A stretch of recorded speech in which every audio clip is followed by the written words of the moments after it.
तर सरकारने काढलेला जी-आर हा कायदेशीर असून हा जी-आर कुठेही ओबीसी समाजावर अन्याय करणारा नाही असं देवेंद्र फडणवीसांनी स्पष्ट केलंय। जी-आर सरसकट आरक्षण देणारा नाही, पुराव्याने कुणबी आहेत त्यांनाच प्रमाणपत्र मिळणार असून ओबीसी समाजाच्या नेत्यांनी जी-आर नीट वाचावा असं फडणवीसांनी म्हटलंय।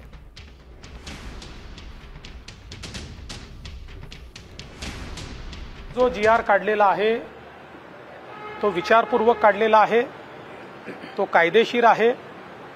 हा जी-आर कुठेही ओबीसी समाजावर अन्याय करत नाही। हा जी-आर कोणालाही सरसकट आरक्षण देत नाही।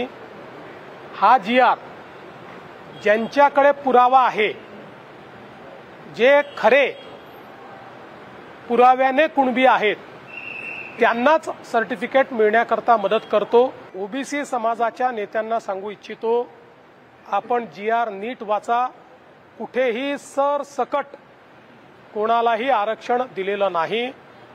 कायद्याने पुराव्यानिशी जे लोक अर्ज करतील त्यांचा पुरावा तपासून तो योग्य असेल तरच याच्यामध्ये आरक्षण मिळणार आहे।